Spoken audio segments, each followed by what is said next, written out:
Hello students, today we will do B part in the chapter 6 spectrum. It is electromagnetic spectrum and its broad classification. So first let me write this class 10 physics.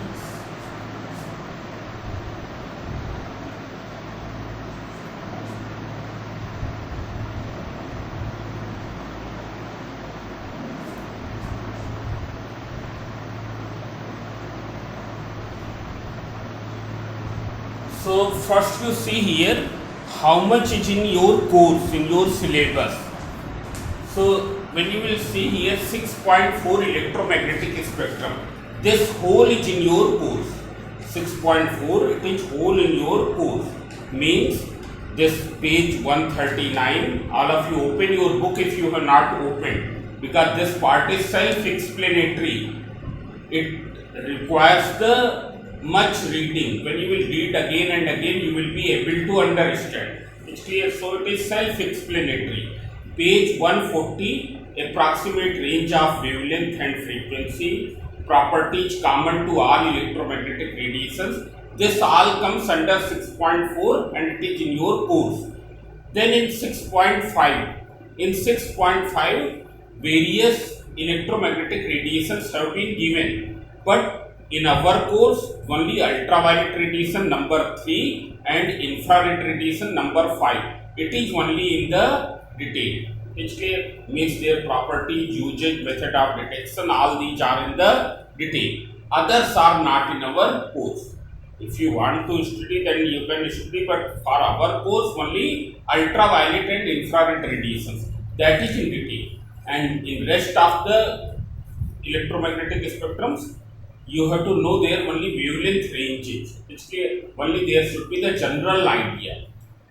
So what is electromagnetic spectrum? So up to now you were restricted only to the visible part of electromagnetic spectrum. Now visible part of electromagnetic spectrum, if you see here, visible part of electromagnetic spectrum.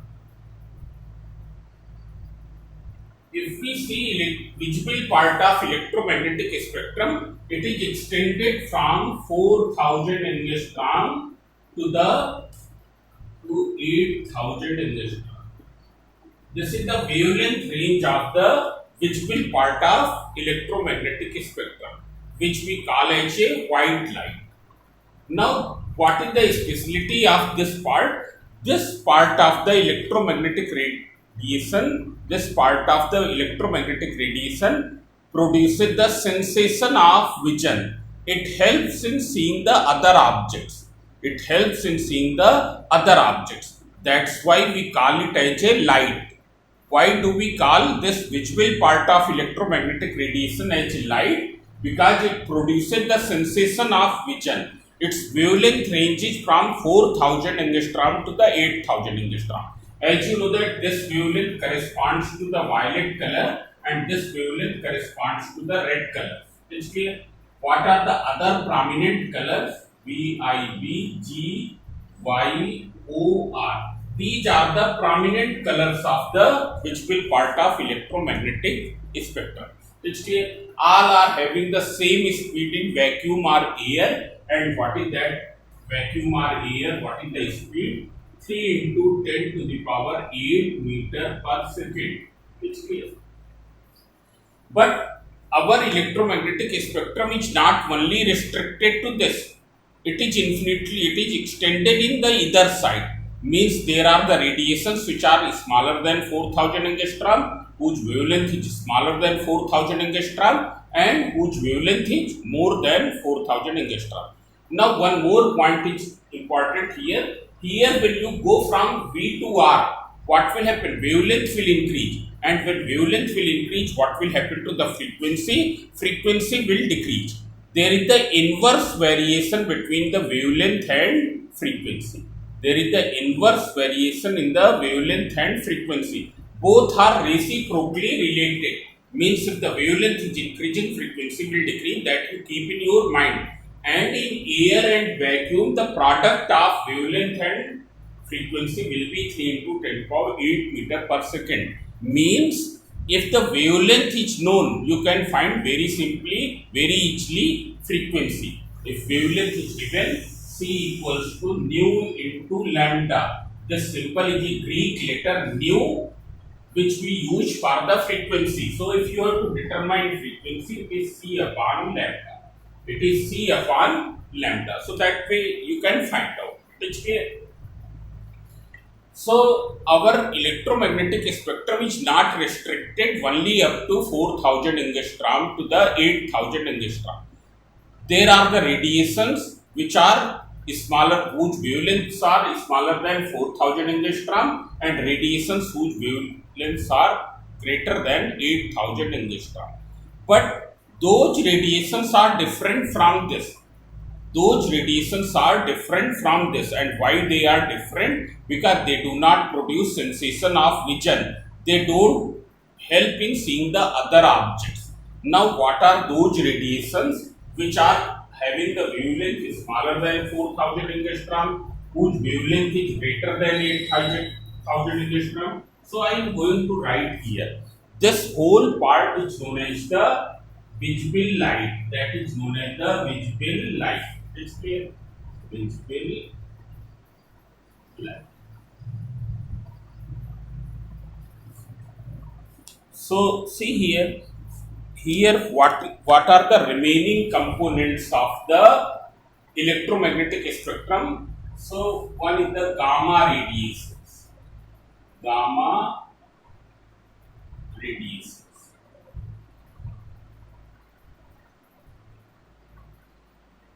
Okay. Then X-rays. X-rays, you know, they are used for detecting the fractures in bones. It's clear. Then ultraviolet. Ultraviolet radiations. Then visible light. Then infrared radiations. Infrared radiations. Then microwave.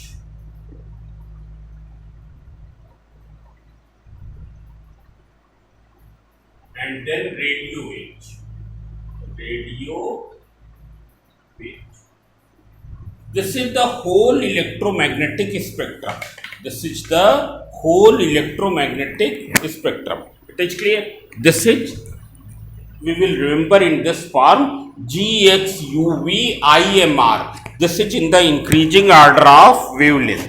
GXUV-IMR. It is clear. How will you remember in the short? You remember in the short GXUV-IMR. This is in the increasing order of wavelength. G means gamma rays, X means X-rays, U means ultraviolet, V means visible light, I means infrared, M means microwaves, R means radio waves. This is the whole electromagnetic spectrum in the increasing order of wavelength. This you remember GXUV-IMR, because sometimes one question is asked that these are the components of electromagnetic spectrum, arrange them in the increasing order of wavelength, arrange them in the increasing order of frequency. It's clear. So here this is the whole electromagnetic spectrum. These are the components of the electromagnetic spectrum arranged in the increasing order of wavelength. Increasing wavelength. Increasing wavelength. Lambda. Then if you see in the frequency, then it is decreasing frequency. Means frequency is increasing in this side. Frequency is increasing in this side. Or here I am writing or decreasing frequency. Decreasing frequency. So all of you remember this, that if you see here, then radio waves are having greater wavelength than gamma radiations, but their frequency is smaller than the gamma radiations. Frequency is smaller than the gamma radiation. Wavelength is increasing and frequency is decreasing. It is clear? Now already I have told that only this part is producing the sensation of vision. So this is the visible part of electromagnetic radiation, while this is the invisible part of electromagnetic radiation. This whole is invisible. It is clear? GXU, IMR, these are invisible part of electromagnetic radiation. Means gamma rays, X-rays, ultraviolet, infrared, microwaves, radio waves, they are the invisible electromagnetic radiations. This is invisible electromagnetic radiations. Invisible. Now see here, what is the difference between the electromagnetic waves and the mechanical waves? So see here, what is the difference between electromagnetic waves and mechanical waves? Electromagnetic waves do not require any material medium for their propagation. They don't require any material medium for their propagation. They are not like the sound waves. Sound waves necessarily require material medium for their propagation. Without medium, sound cannot travel. But in case of light, as you know that when the light is coming from sun to the earth, there is a very long region of vacuum. There is a very long region of vacuum. Means there is no atmosphere. But even after that, light is able to reach on the earth. Means light do not require any material medium for the its propagation. It is clear? It is a electromagnetic radiation. Light is a electromagnetic radiation. Now see here, one more thing, how these electromagnetic radiations can be produced. So these electromagnetic radiations can be produced by applying varying electric and varying magnetic field of same frequency perpendicular to each other. When in this direction I have applied varying electric field means whose magnitude is varying with time. In this direction I have applied varying magnetic field. Varying magnetic field also means here magnetic field magnitude is varying with time. Magnetic field magnitude is varying with time. These are acting perpendicularly. They are having the same frequency. Means whatever the frequency of variation here, the same frequency of variation here. It's clear? Because it is varying, therefore there will be some frequency of that variation. When they will be applied perpendicularly, then due to their superposition, a wave will produce which will propagate in what direction? Normal to these two, means it will travel in this direction. Normal to these two means you can see here E, B and velocity of light C, all the three are perpendicular to each other. Means electromagnetic waves are produced by what way? By the superposition of varying electric and varying magnetic field of same frequency when applied perpendicularly. It's clear? All of you remember this thing. How will you produce the electromagnetic waves? Electromagnetic waves can be produced by superposing the varying electric field, time varying electric field and time varying magnetic field of same frequency when applied perpendicularly to each other. Due to their superposition, a electromagnetic wave will produce which will propagate in what direction? Perpendicular to E as well as B.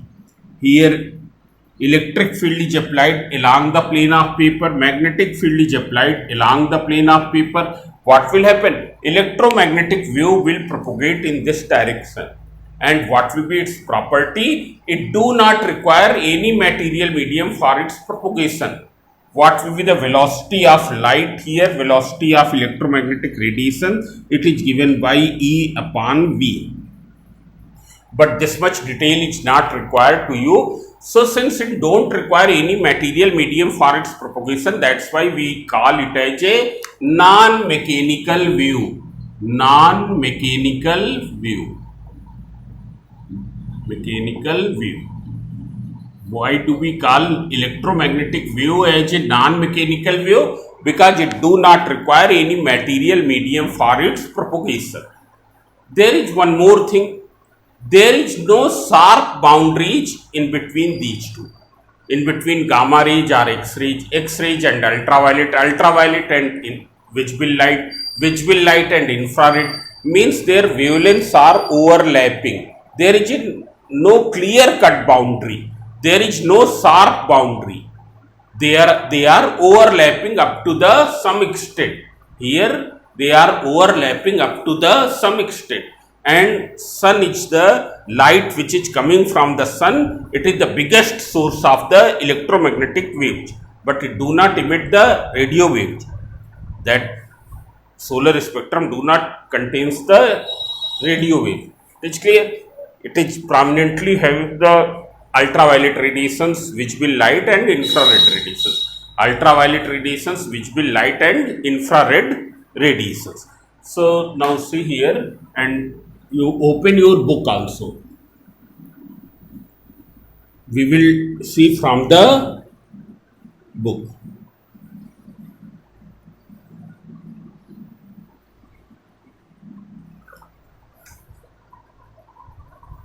So you can see here classification. This I have told. This increasing in the increasing order of wavelength, this electromagnetic spectrum, that also I have told. Here they have used this symbol C equals to F lambda, that is also correct. I have written nu into lambda, you can write F into lambda. F means frequency, lambda means wavelength, length of one wave. Now here you can see figure 6.10 electromagnetic spectrum. Here this electromagnetic spectrum is given. Gamma rays, X rays, ultraviolet, visible light, infrared, microwaves and radio waves. Here you can see at the top it is given wavelength is in nanometer. It is increasing. Wavelength in nanometer. It is increasing. And frequency in hertz, it is increasing in what side? In left side. It's clear? Means in opposite side. Then you can see here note. In figure 6.10, although we have shown a boundary line in between different waves, but there is no sharp boundary of wavelength. That already I have explained that at the boundary, two adjacent electromagnetic radiations will overlap between two successive electromagnetic waves. In fact, they overlap to a good extent. The infrared spectrum is the part of spectrum which is just beyond the red end of visible light. It's clear? Visible light you can divide in VIBGYOR.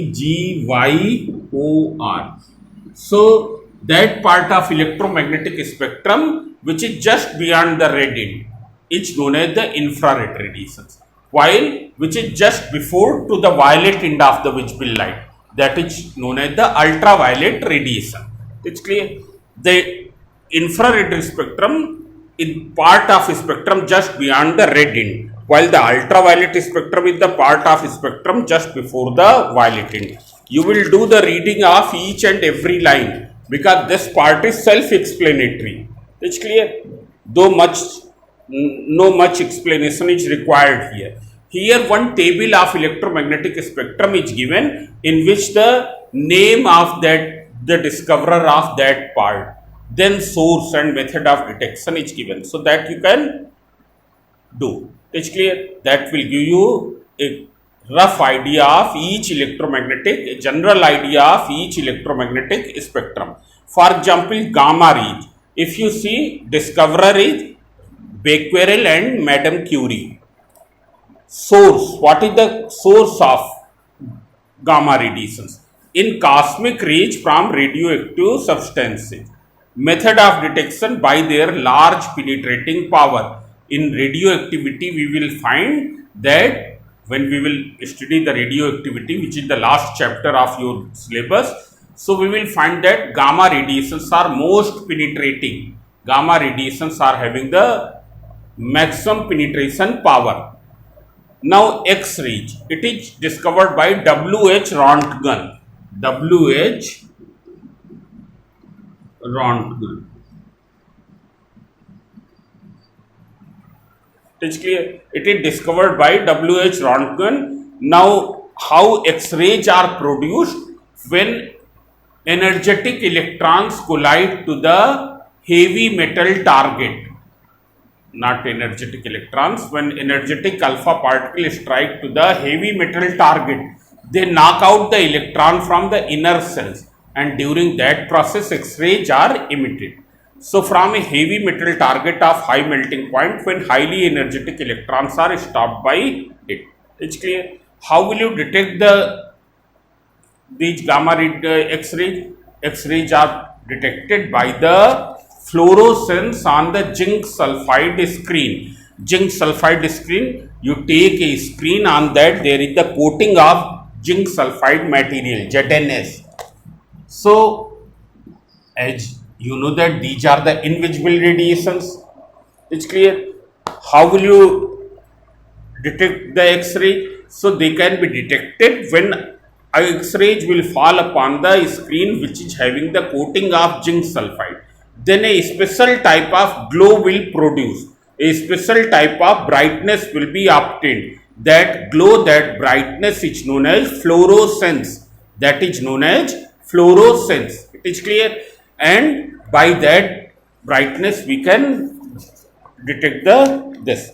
So by fluorescence produced on a zinc sulfide screen, the photographic film get affected. Now ultraviolet. Ultraviolet radiations, here it is wavelength is given 10 nanometer to 400 nanometer, or in angstrom from 100 angstrom to the 4000 angstrom, from 100 angstrom to the 4000 angstrom. Ultraviolet radiations, UV radiations will be just before the violet end of the electromagnetic spectrum, just before the violet end of the visible light, just before the violet end of the visible light. That hole represents to the visible light. Just before to that there will be ultraviolet radiations. And what is the, how will you detect the ultraviolet radiations? So ultraviolet radiations are highly chemically active, means their chemical activity is very strong. Their chemical activity is very strong. And if you take AgCl solution, silver chloride solution, silver chloride solution is white in color. You take silver chloride solution in a test tube and allow to fall ultraviolet radiations over it. Allow to fall ultraviolet radiations over it. What will happen? It will turn that solution from white color to the black color. From white color to the black color. It will be changed into the black color. It's clear? So it is chemically very much strong. So ultraviolet, it is discovered by Ritter. What are the source? Sunlight, arc lamp and spark. What is the method of detection? Just now I have told, by their chemical activities on dyes, photographic plates get affected. It causes fluorescence. It also produces fluorescence. Then visible light, that you already know. Visible light, it was discovered by the Newton. Sunlight, light from the electric bulb, flame, white hot bodies all produce the visible light. What are the method of detection? Other objects can be seen with the help of the visible light. Then infrared radiations. Infrared radiations lie just after the red end of the visible light. Just after the red end of the visible light. And if you see here, its wavelength range is infrared. It is from 8000 angstrom to 10 to the power 7 angstrom. 10 to the power 7 angstrom means in front of 1 there will be 7 zeros. In front of 1 there will be 7 zeros. If you see in the nanometer, it will be 800 nanometer to 10 to the power 6 nanometer. It's clear. So here, and what is the, how will you detect it? It produces the heating effect. Heating effect means if you take a blackened bulb thermometer, you must have seen the mercury thermometer. In mercury thermometer, here there is a bulb which is containing the mercury. When temperature will rise, what will happen? That mercury will expand in the form of thread here. Here it will rise in the form of thread, and the expansion of that mercury will give you the idea of the temperature. So if you take a blackened bulb thermometer, and why do we take blackened bulb thermometer? So as we know that black surfaces are the better absorbers of heat radiations. They will absorb the heat radiations more effectively. So you take a blackened bulb thermometer and allow to fall infrared radiations over this. You will notice that there will be a very abrupt rise in temperature, very rapid rise in temperature. While if you allow to fall visible light over this, you allow to fall ultraviolet radiations over this, you will find that there will be no significant increase in the temperature. There will be no significant increase in the temperature when other radiations are falling. But when infrared radiations are falling, they show a abrupt rise in temperature, a very rapid rise in temperature, and that rapid rise in temperature, so they produce the heating effect. They produce the heating effect. It is clear? So infrared radiations. Then microwave. Here 10 to the power 6 nanometer to 10 power 10 nanometer. It was discovered by Hertz. And what are the source? Electronic devices such as crystal oscillators. Oscillatory electrical circuit, that is not required at your level. What is oscillatory electrical circuit? Now radio waves, its wavelength is more than 10 to the power 10 nanometer, 10 to the power 11 angstrom. It was discovered by Marconi, and it is used, what is its source? TV and radio transmitters. In TV and radio transmitters. So here these are the, in this table, general idea of the whole electromagnetic spectrum has been given. Now you can see the approximate range of wavelength of whole electromagnetic radiation. So only the wavelength range is required, because once the wavelength range is known, then how can you find the frequency? Frequency equals to C upon lambda, that is 3 into 10 to the power 8 upon lambda. It's clear? So once the wavelength is known, you can find automatically, you can find the frequency. It's clear? So you will not learn the frequency, you will learn only the wavelength. So gamma rays, wavelength shorter than 0.1 angstrom, or frequency above 10 to the power 19 Hertz. X-rays, wavelength from 0.1 angstrom to the 100 angstrom, or frequency above from 3 into 10 power 19 to 3 into 10 power 16 Hertz. Ultraviolet radiations 100 angstrom to the 4000 angstrom, frequencies 3 into 10 power 16 to 7.5 into 10 power 14. Visible light 4000 angstrom to the 8000 angstrom. Infrared 8000 angstrom to 10 power 7 angstrom. Then microwaves 10 power 7 angstrom to 10 power 11 angstrom. And radio waves greater than 10 to the power 11 angstrom. Means greater than 10 meter. You can see here 10 power 11 angstrom is how many meter? 1 angstrom equals to 10 power minus 10 meter. 10 to the power minus 10 meter. So that is equals to 10 meter. It will be equal to 10 meter. Then there are some common property that you can see. Electromagnetic waves do not require any material medium for their propagation. All of these don't require any material medium for their propagation. All are traveling in air or vacuum with the same speed, which is 3 into 10 power 8 meter per second. All are showing the properties of reflection, refraction. All these properties are shown. They exhibit the properties of reflection and refraction. In refraction, what happens when when an electromagnetic radiation moves from one medium to the other? Not only visible light. when any electromagnetic radiation moves from one medium to the other medium, what will happen? Its wavelength will be changed, but there will be no change in the frequency. It will be deviated from its path. In refraction, when an electromagnetic wave passes from one medium to the other, there is no change in its direction of travel, speed and wavelength, but its frequency remains unchanged. Here it is, there is change in its direction of travel. There is change in its direction of travel. It will deviate from its path, but there will be no change in the frequency.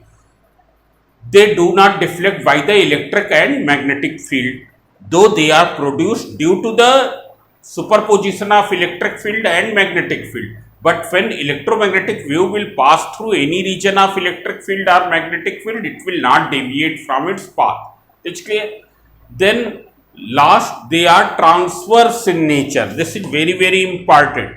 Here electromagnetic waves are transverse in nature. Transverse in nature means here, as you know that in transverse wave, medium particle vibrate perpendicular to the direction of propagation of wave. Medium particle vibrate perpendicular to the direction of propagation of wave. But here there is no particle because they can travel with a free space, through the free space also. There is no medium. Here what thing is varying with respect to the direction of propagation. You can see here, this is electric field, this is the magnetic field. Electric field is varying with time, magnetic field is varying with time. Electromagnetic wave is traveling in this direction. You can see here, what is the variations of electric field are taking place perpendicularly to the direction of propagation of wave. You can see here, electromagnetic wave is traveling in this direction. Variations of electric field take place perpendicularly to this direction. Variations of magnetic field take place perpendicularly to the direction of propagation of wave. It's clear? In electromagnetic wave, what happens? Variations of electric field and variations of magnetic field, they take place perpendicularly to the direction of propagation of wave. That's why they are transverse in nature. So these are the common properties, and you remember these common properties. What are the common properties? Don't require any material medium for their propagation. Travel in air or vacuum with the same speed, which is 3 into 10 power 8 meter per second. Shows the properties of reflection and refraction. It's clear? Don't deflect when passed through the region of electric and magnetic field. It's clear? And these waves are transverse in nature. So in this lecture we will do only up to this. In next lecture we will study the specific properties of infrared radiations and ultraviolet radiations. So thank you.